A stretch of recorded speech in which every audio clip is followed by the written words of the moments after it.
Welcome to Clydebuilt Conversations by Clydebuilt International. Our guest is Dr. Andrew Williams, author and respected professor of international relations at the University of St. Andrews. We spoke with Professor Williams about a range of global issues and had his keen insights on leaders and leadership qualities and history.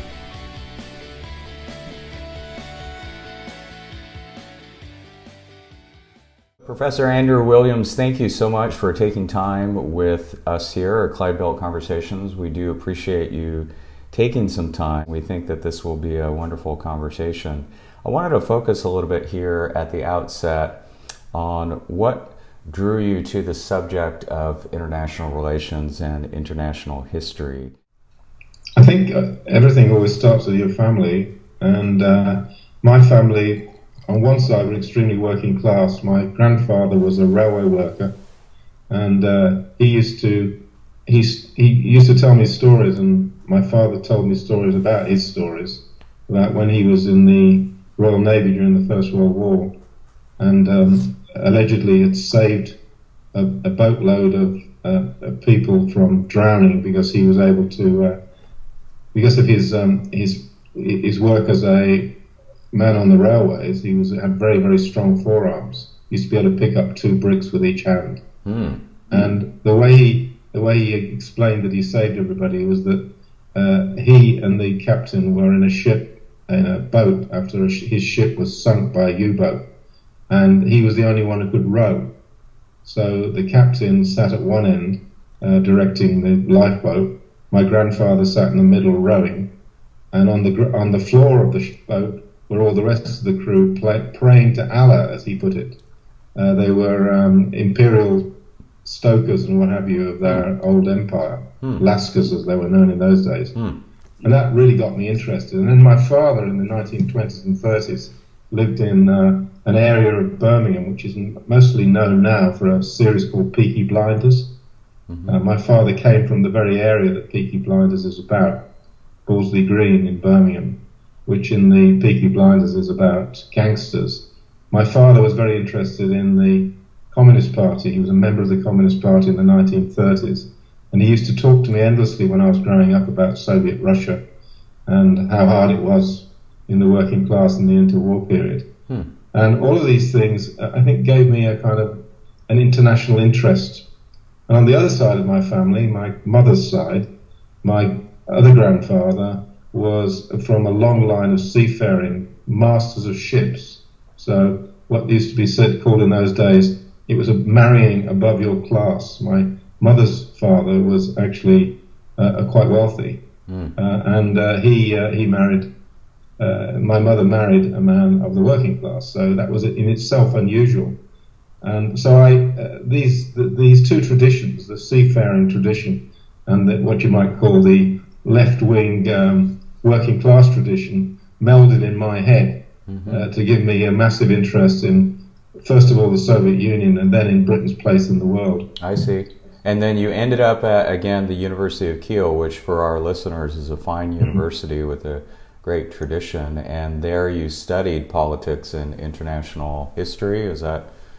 Well, it was history and politics in those days. It later on became a very big centre for international relations, but that was just as I was leaving. But I think what really influenced me educationally was going to Geneva. My future wife, rather, had already got us a job with the World Trade Organization, and I followed the woman to Geneva, where I did a doctorate with the Graduate Institute of International Studies at the University of Geneva, with some fascinating people, one of whom was who was very interested in my background, because Miklos Molnar was his name, was a professor of international history.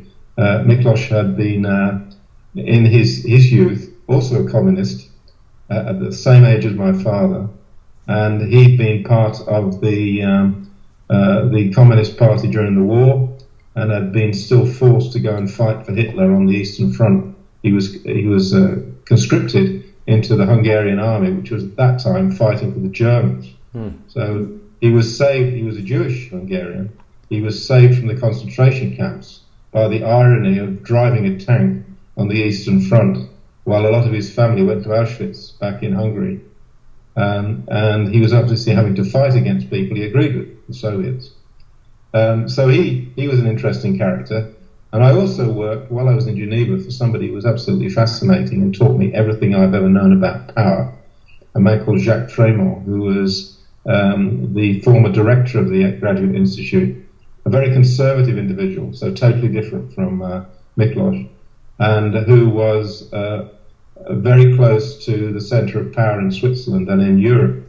For example, he was somebody who had a lot to do with the setting up of the so-called Helsinki process, what became the CSCE, and in effect played a not insignificant role in bringing about the end of the Cold War. And so I was working with him on a Ford Foundation project, which of course led me to meet some very interesting people, including, for example, Admiral Paul Nietzsche, who was one of Jacques' friends and was at that time the head of American arms control negotiations in Geneva. Yes. Jacques knew absolutely everybody in the UN, in the Swiss government, and the British government. Stanley Hoffman was a friend of his. I met him in Geneva. So this young lad from Birmingham, as I was when I arrived in Geneva, suddenly found myself into the corridors of power. Yes. And nobody was more surprised than me. But nonetheless, I manfully stood up to the challenge and ended up as a professor of international relations at the University of St Andrews. Yes. And more surprised by that. Yes, that was impressive. And you also were at the University of Kent in Canterbury for many years. I was. And we're working with a couple of very respected theorists, H.R. Groom, Stephen Chan, and really built a strong program there. And then from there, you went to St Andrews, right? You've been 2006. And the St Andrews program is something that you really built up. You and your colleagues created something that now is one of the most respected IR programs in Britain, but also around the world. And it really has grown in its reputation, it's ranked as one of the best schools in Britain, correct? Top in the Guardian ratings, actually. Yes. And St Andrews last week was named third best university in the UK. Yes, that's impressive. Just behind Oxford and Cambridge. How do you feel, it's a unique program, the IR program at St Andrews is unique. How do you feel with all your history as an academic, in some instances as a practitioner in international relations? How has the study of IR changed in your period as being both a teacher and a leader within the field? Has there been any evolution? I think there's been quite a lot. I mean, if you think about when I first started in international relations in the 1970s and 80s, the only two things that anybody was really interested in were the balance of power between the Soviet Union and the United States, the Cold War. And also they were increasingly interested in the economic balance of power as well, so trade issues and that kind of thing. And many people at the time considered that the study of history was completely pointless because history had basically been distilled into the the American or the Western relationship with the Soviet Union. Of course, when Gorbachev came to power in 1990, all of that was thrown up in the air. And so international relations, in Britain anyway, evolved into something much more, much different from what had existed before. In particular, there was a renewed interest in the philosophy of history, what was known as the normative turn. There was a new interest in history as a way of explaining what the future was going to hold rather than the past. And the Cold War started to increasingly be seen as a kind of a portion of international relations which was almost sui generis of its own. It didn't really help that we now had a situation without a bipolar balance. We seem to be going back to either a unipolar or a multipolar balance. So my interest luckily for me, my interest in history suddenly became extremely trendy. And whereas before I'd been rather marginalized with my historical studies of the Soviet Union, for example, I was seen as a Soviet expert. I suddenly became much in demand because I was interested in history. The other thing which I think really changed with international relations was, in Britain anyway, was that there was an increasing interest in conflict studies. And that was something particularly in the 1950s and 60s, but hadn't really developed in Britain. And with the end of the Cold War, everybody started to think maybe we can solve some of the ingrained problems that we've got in the world. India, Pakistan, all the problems of Africa, of course the East-West rivalry, maybe some of the internal rivalries within Latin American states, etc. And so in the 90s, I got very involved with people like John Gruen at Kent and the so-called Centre for Conflict Analysis in trying to act as what is known as a second track, a mediator in a number of particular cases. And the two that I was particularly interested in were a conflict in Moldova, where you had a breakaway state created in 1993, so-called Transnistria, which broke away from a former Soviet republic, that of the Republic of Moldova. And between 1993 and 2001, I was in and out of Moldova 2 or 3 times a year to try and help the process in an informal way, while there were formal discussions, track 1, also going on. The other place where I had a lot to I'm not sure whether I had a lot to contribute, but certainly I had a lot of activity, was in Eritrea. Eritrea was another new state after 93, in Africa this time, and they had a series of conflicts, ongoing conflicts with their neighbours, and we were asked by the Foreign Office, actually, the British Foreign Office, to help them set up a foreign ministry which would be more robust in dealing with these problems in a diplomatic way, rather than always reverting to the use of force. Unfortunately there we failed, because in 1998, after we left, another war was declared between Eritrea and Ethiopia, and many hundreds of thousands of people died, and they're still facing each other across an armed boundary.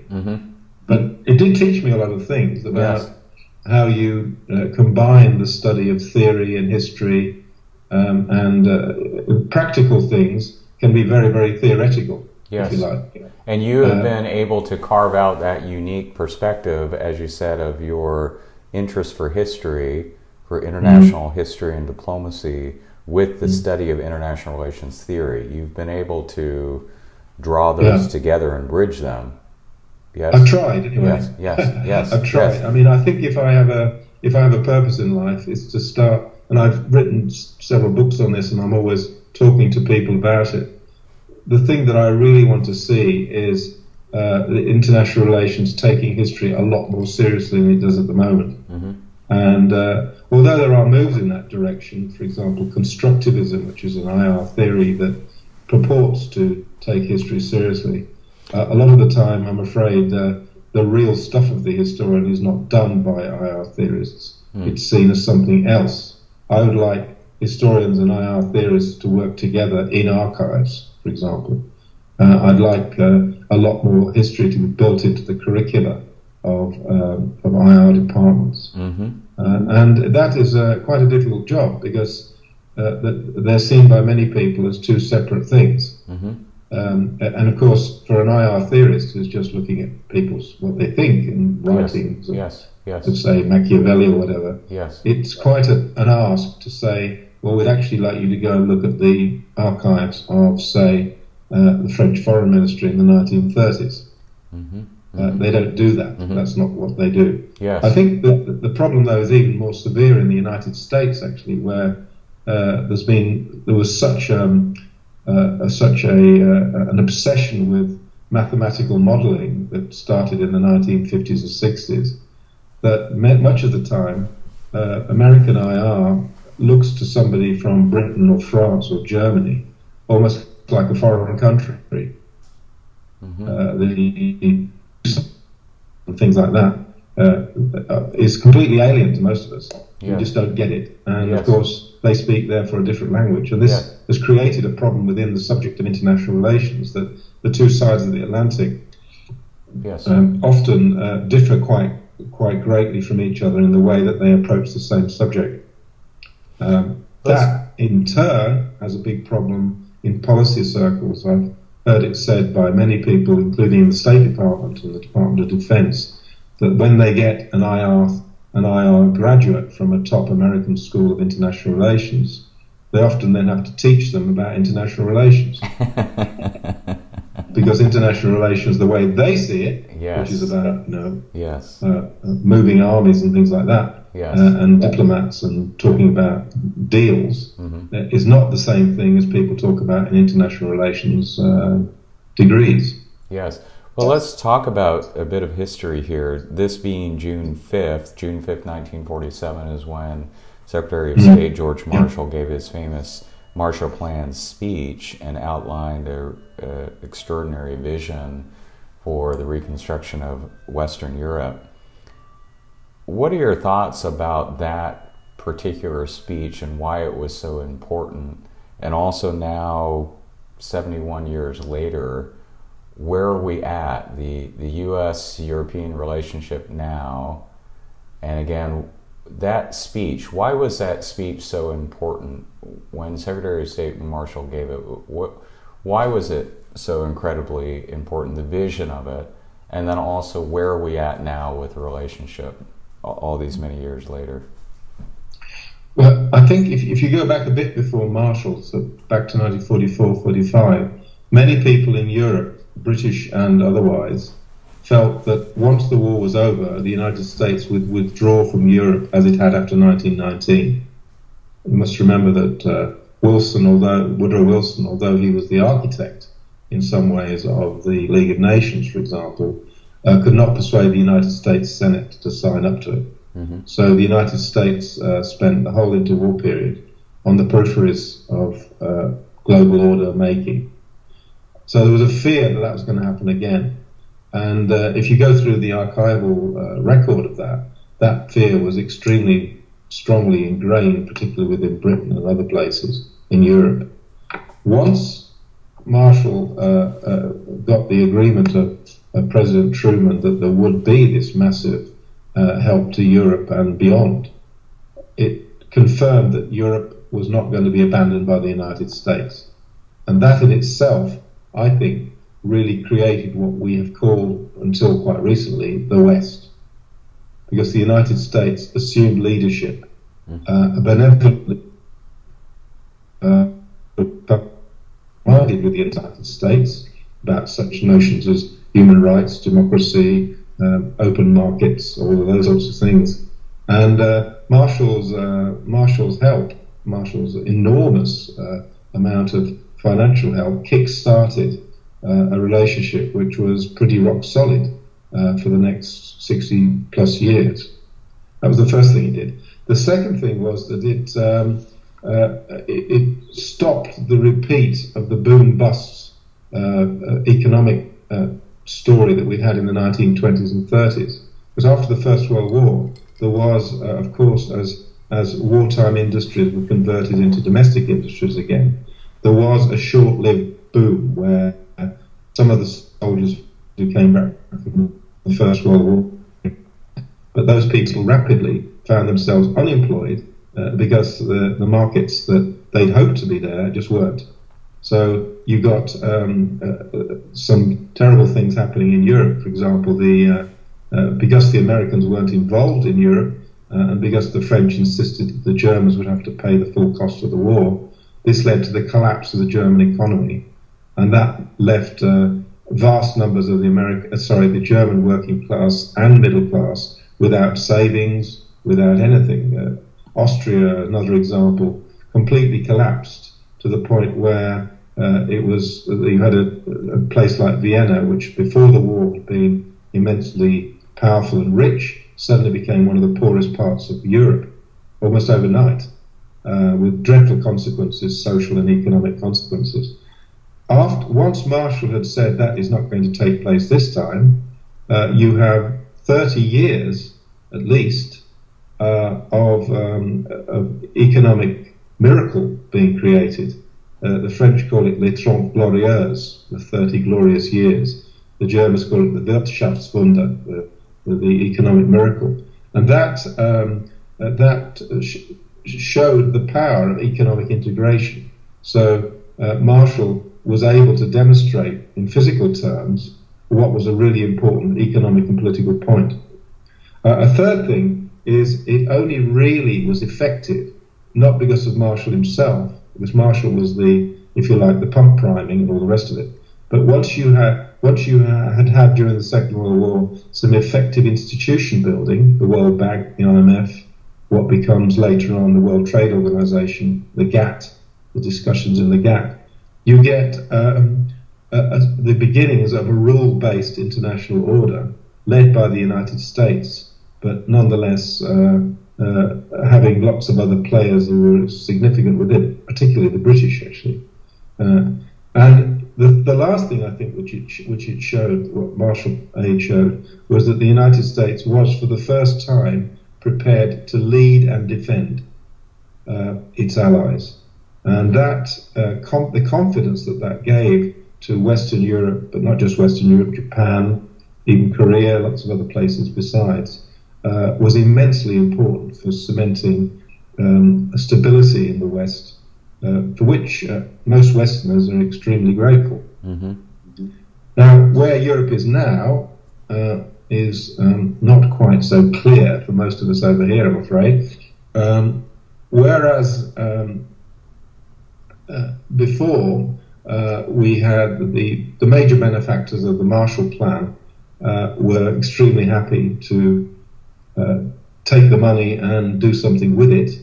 Now these same people are worrying about what's going to happen next. For the first time, we are worrying in Europe, we're worrying lots of places like Japan, Korea, Canada, the whole Anglosphere, Australia, are all worried that the United States is no longer prepared to lead and defend. And although they don't mind qualifying that leadership by doing a bit more for themselves, they've really got the fear now that they have been abandoned. I think that's not to find a point to put on it. And I think this is particularly clear because the years before the presidency that we are now experiencing, that of Donald Trump, I haven't mentioned President Trump yet, but he's obviously kind of gliding over this conversation.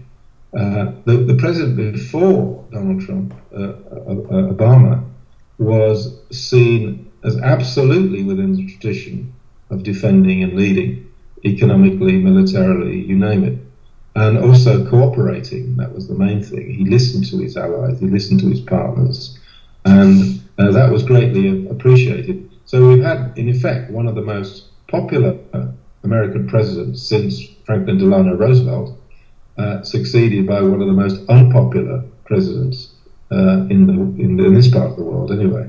Mm-hmm. And of course, Europe is negatively, probably, too reliant on the United States in various ways. But Europe has been led to be too reliant on the United States.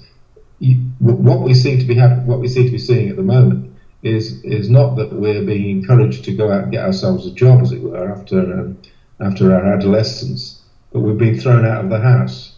Mm. And that feeling is one that can make up. Mm-hmm. The analogy of the family is a really important one here. Yes. The Western family feels like it's now got an extremely aggressive, bullying father. Mm-hmm. And it's not used to that. It might get used to it, but in the way that perhaps bullied children do, they start to hit back. Let's talk about the attributes and the qualities of leadership. You've mentioned, I think, a good transition from what we're saying here. We've talked about Marshall. You mentioned Harry Truman, President Obama, President Trump, and some others. For you, who are some leaders that you've admired? Not necessarily political leaders, although certainly there are many examples of that. Specific people that you feel have encapsulated real qualities of leadership, and so specifically who they are. But then, from your standpoint, as a person who has really so closely studied international relations and international history, what are the qualities of leadership? What are the attributes of a positive, impactful leader? Well, I mean, as you say, I'm an international historian, so I tend to think in terms of international historical figures. And the obvious one for me that has always inspired me ever since really I got interested in this is Franklin Delano Roosevelt, FDR. Mm-hmm. And I think the reason why is because he was somebody who was prepared to take a risk, the 100 days, the famous 100 days at the beginning of his presidency, to turn around what was looking increasingly like a total disaster for the global economy and political system. And he took some decisions which were quite difficult, but have turned out to be extremely good ones. I mean, the beginnings of American leadership were quite hard for the rest of the world. The British, for example, in the early 1930s weren't terribly happy about, for example, Roosevelt going off the gold standard, which of course led to some competitive devaluation and things like that. But at the same time, the risks that he was taking did stabilize the American economy, and through stabilizing the American economy, he managed to stabilize the global economy. So his risk-taking was the thing that attracted people, but it's inspired a whole generation of American and Europeans to believe that liberalism is a possible global ideology. And I think this is where context really matters, because unlike in the present circumstances in which we now find ourselves, in the 1930s, the only ideologies which looked as though they were viable were ones of the extremes. Hitlerism, fascism, extreme nationalism on one side, and extreme internationalism dictated by a bloodthirsty regime in the Soviet Union on the other. And I know that when my father was growing up, I asked him, why on earth did you join the Communist Party of Great Britain, Dad? How could you have done that? And he said, well, I regret it now. I soon saw through it. But what would you have done if you were a young man in the 1930s? Hitler or Stalin? There was no contest. It had to be Stalin, because Stalin at least pretended that he had the interests of the working class at heart, whereas Hitler was perfectly prepared to kill huge numbers of them. So what Roosevelt really showed, and what I think great leaders really show, is how liberalism, and which I am can do for individuals, societies, and the planet. Mm-hmm. It liberates people. It's an emancipatory idea. Mm-hmm. And I know that some of my left-wing friends would say to me, and my father as a young man would have said to me probably, but that's all very well, but you're only helping capitalism out. Well, I am also a believer that capitalism can liberate people as long as it's regulated successfully and that there is a sufficient amount of philanthropy built into it. Yes, yes. I can't see any problem with Mr. Gates, for example, and his use of Microsoft money to try and cure diseases in Africa. That seems to me to be in the same way the great Quaker foundations of the 19th century, the chocolate magnates, Rowntree, Cadbury, these people, they showed how capitalism could operate in the interests of workers as well as bosses and the society as a whole. Not everybody had to be like Frick, who somebody famously tried to shoot, the American steel magnate. People like Carnegie, Rockefeller, Ford, all of these people showed that capitalism can be an extremely positive force. And that leadership necessitated a leader at the top, somebody like an FDR, who could show that you could make capitalism work in the interests of the whole population. Mm-hmm. All right. So he's my first number one. Another great leader for me is, and you're not going to be surprised to hear this, is of course Winston Churchill. I was brought up to venerate Churchill. I think that's not too fine a word to use. He was the greatest orator of the 20th century, and possibly ever, in English anyway. And he inspired at a moment when everybody else was in total despair, which is interesting because, of course, he was famously a manic depressive. Also a man with a huge speech impediment, which is why he spoke the way he did. And I've always been inspired by a man who was an outsider, because he was also a political outsider in the 1930s. Famously, hardly anybody agreed with him in the House of Commons until 1940. And he was able to change the debate completely in a very positive manner. So people, instead of feeling, oh, we're about to become vassals of a Nazi state, it's all over, we're able to resist. The other thing which I think is very impressive about Churchill, which is often underrated, is his ability to change when circumstances changed. This was one of the great imperialists who gave away the British Empire, in effect. He agreed to dismantle the British Empire in the Atlantic Charter of 1941.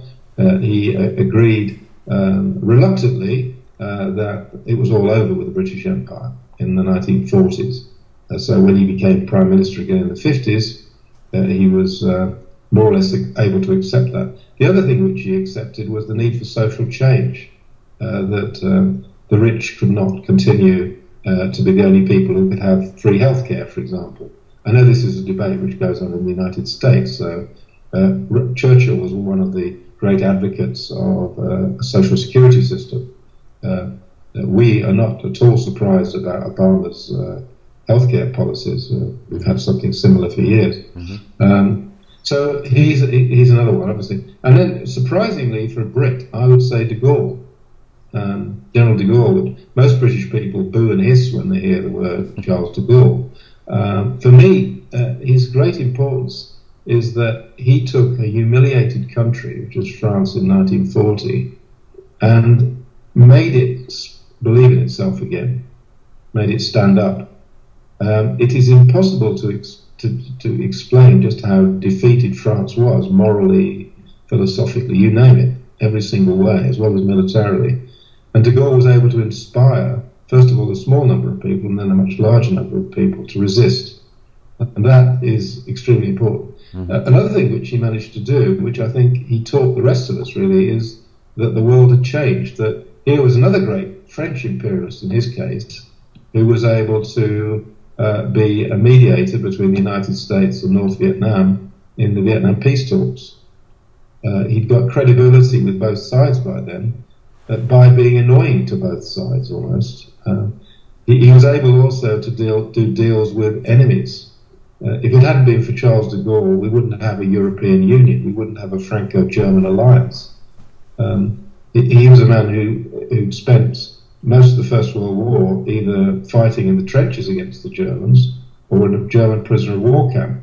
And he used the time to learn German and to write very interesting books about Germany in the interwar period, which he then translated into political action in the post-Second World War period, while at the same time fighting ferociously against Germany himself during the Second World War. That kind of ability to adapt seems to me to be a remarkable thing. Mm-hmm.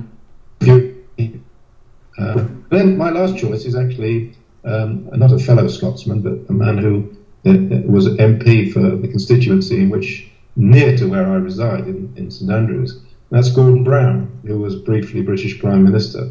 And he's a rather gruff individual, but he occasionally sparks up and does something absolutely astonishing. And he did during the referendum on the breakup of the United Kingdom, the Scottish independence referendum. His speech on its own changed the debate. He made an emotional plea, and when a man who's very, very serious-minded actually makes an emotional plea, it's often listened to far more than endless numbers of people who are usually emotional and then try and be serious. He taught me a very important lesson that actually it's better to keep a straight face and just occasionally really go to town on something emotionally rather than doing it the other way around, which is, I'm afraid, a bit of a feature of the Facebook generation. You know, everything's emotional. Mm-hmm. And so when somebody says something serious, nobody notices. I think I try and get my students to be serious occasionally as a result. Yes. Emulate Gordon Brown. Yes. Yeah. Well, so those are wonderful. And so the audience knows Professor Williams has written extensively about France, Britain, the United States, the relationship in the 20th century. You have a book that has periods 1900 to 1940, and then 1940 on. You have well, Volume 1 takes the story from, as you say, from 1900, before Britain, before Britain had any formal relationship with France, and when the United States and Britain were a lot of the time at daggers drawn with each other. The United States was emerging as a great power in the late 19th century, and a lot of the time it did that in contradiction to Britain, not in agreement with it. Of course, France had spent several centuries fighting the British, and the British Empire was largely a kind of continental grab, well, global grab from the French in different parts of the world, including India, Canada, you name it. France went from being a major imperial power to being a minor imperial power as a result of British actions.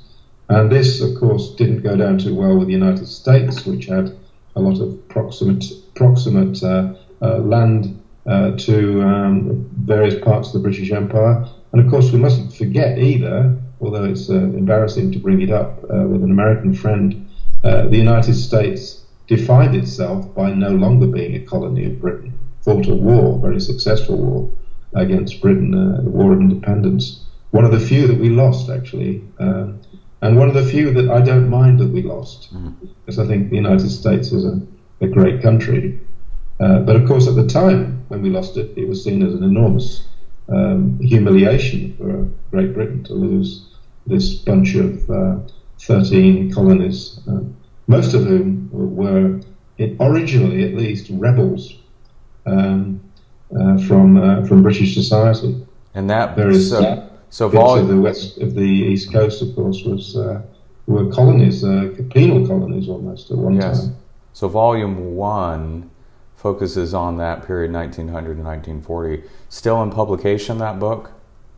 Volume 1 is in print. Yeah. Okay. So 2014. Volume 2 is in preparation, and I'm currently writing the chapter on Europe, which is a very difficult one because the Britain's view of Europe. Yes. Europe after the Second World War are quite radically different. Yes. It'd be a long story to explain all the differences, but essentially Britain has always been very ambiguous about the European continent. And it's flirted, particularly in the 20th century, with the United States as an alternative locus of alliance. And of course, Britain also has always seen itself, for hundreds of years, saw itself as a global player, not a European player. And so Europe was a nuisance, to be honest. Britain felt that it had to keep the balance of power, stop any one power dominating on the Britain, as has happened on a number of occasions. And so the European Union is seen by quite a lot of British people as being an extremely dangerous entity. It's almost built into our DNA to not be particularly confident that Europe can be a friend. It's more of not a partner. Is often seen as much more of a challenge than anything else. Mm-hmm. Tell me, but that's getting onto something else. Yes, please. If you wanted to continue talking about leadership, yes, absolutely. A few other thoughts on that. I think Would you like me to talk about that, Ian? Absolutely, the leadership thing? absolutely. I think that your insights would be. So I know that's one of your themes. Yeah. Yes, please. I mean, I won't tarry too long on this, but one of the things that I think is important with great leadership is understanding the great weight of it. No great leader wants to be a great leader. They all understand quite rapidly after the initial rush of enthusiasm has worn off that if they're going to be any good at this, it's going to be a burden. It's going to age them quite rapidly. And you see this in even somebody as fit as Barack Obama. The pictures of him at the beginning of his presidency, at the end, he definitely looks like he's done 8 years of hard labour. It's very true of Tony Blair, of other people who I think have proved to be pretty great leaders as well. So knowing it has to be taken on means that you have to understand that election is the first step to becoming a great leader. It's not that makes you a great leader. I'm not thinking of anybody in particular. You will appreciate when I say that might be a problem. Yes. But this you have to accept, if you're a leader, that being elected does not make you unconditionally accepted as a great leader. It just means that people are giving you a try in the job. Once you've got the job, it's then going to be very, very tough, and you're going to have to constantly fight, as a democratic leader anyway, to get acceptance from your electorate. So that's the first thing. The second thing, and this sounds slightly contradictory, is that you have to have self-confidence that occasionally looks like it's bordering on arrogance. And I think that is, and it's an arrogance which is not arrogant, if you like. You need to have strength in order to be able to keep up this constant challenge. Somebody like Churchill, de Gaulle, FDR knew they were passing through the job. They weren't the be-all and end-all of what it was to be the United States, Britain or France. They were just looking after their shop, as it were, for their 4 or 10 years or whatever it was going to be. And but they knew that they had to do it with a certain amount of strength, but which a supple strength, if you like, because they had to continually convince people that they were right in what they were trying to get people to accept. So the third thing, I think, is that they have to be able to, leadership requires followership. In order to be a great leader, you have to understand your followers. And those followers have to follow you. If they don't, then you've got nothing to lead. You're a shepherd and all the sheep have run off into the mountains. You can send dogs up to get them back, but they'll never be happy sheep. A happy sheep follows or a happy cow follows the farmer back to the farm with no problem. If you've got somebody that is not liked and not respected, then they will not follow. And that ultimately will mean that when the push comes to shove, then the leadership is worthless. Do you feel, I loved your elaboration. Thank you so much for saying those things. Do you feel there's an absence of leadership right now? I think there's a severe absence of leadership across the Western world anyway. I think we've clearly got some leaders in other parts of the world, which are not my parts.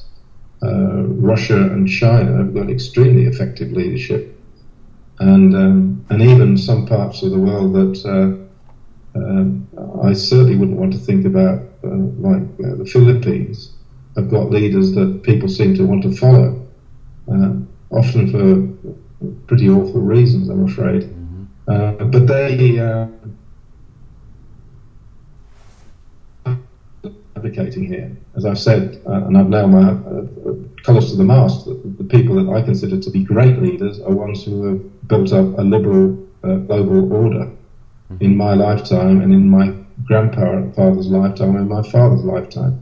And throwing that away could quite conceivably lead to us not only the decline of the West as a whole, not just the United States or Britain, but the decline of the West as a whole, but also to something much more serious, which could be a global war, maybe.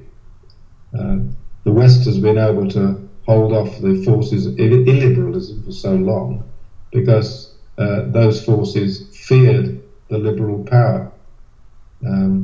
If Russia and China, who are both liberal states, let's face it, figure that we are a soft touch, then it'll be much more difficult for us to deal with them. Mm-hmm. But that it's the solidity of the centre of the West which really matters to me, not their solidity, which I think is fairly incontrovertible.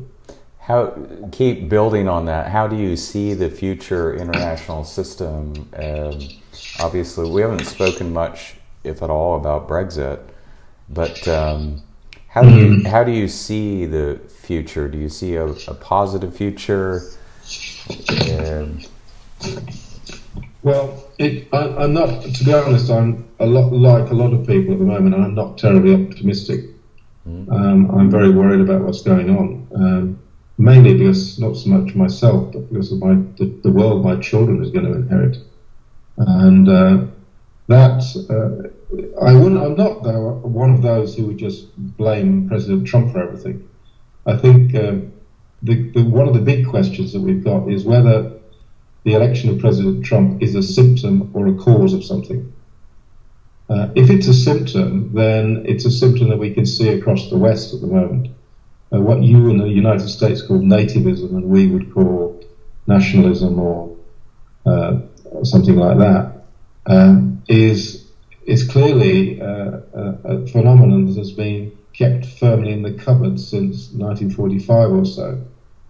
We've tended to increasingly see ourselves in cosmopolitan terms across the West, where it doesn't really matter whether you're an American, a Japanese, or Australian, or lots of other nationalities besides. You've all felt yourself to be part of a kind of common project, the common liberal project. And at the moment, that common liberal project is clearly under threat. Now, does the election of Donald Trump mean that we have got an international system which has lost faith in itself? The West has lost faith in itself as because it's gone too far too fast, maybe, or something like that? Or does it mean that somebody like him can break it up? For me, those two things are sort of two sides of the same coin. Does he even want to break it up? I'm not sure. One of the key points about leadership is you may not always understand what the leader wants to say, but you believe that he has your best interests at heart. Mm-hmm. And so you'll follow because you accept that basic principle. But if you no longer believe that he has your best interest at heart, he's on his own interest at heart, then you start to doubt your own identity. You start to say, well, who exactly can I turn to? And when you look around the West at the moment, there's not that many places to look. I think famously the only person that anybody's giving any credence to at the moment is somebody who's only been president for less than a year, Emmanuel Macron. He's a very slick operator, obviously a very decent fellow, but he's no FDR or de Gaulle or whoever. He's a neophyte, and a lot of people over here are extremely worried about that because there doesn't seem to be any other alternative. Theresa May is, to put it politely, indecisive. Maybe that's a deliberate policy, but it makes a lot of Britons feel that they haven't got any leadership at all. The politician that most impresses me in Scotland, and most everybody else actually, is Ruth Davidson, another woman who is incapable of dissimulation. She says it exactly like it is. She makes people laugh. She has the ability to put a Glasgow stadium, maybe bring it to life just with a few words. She's charismatic. She's interesting, and she's very, very Scottish. And the combination is dynamite in Scotland because people are looking, and although I'm an adopted Scot, as it were, and obviously you can tell from my accent that I wasn't born there. One of the things that I do like about Scotland is its ability to put the stress on things like community and tolerance. it's a very liberal place.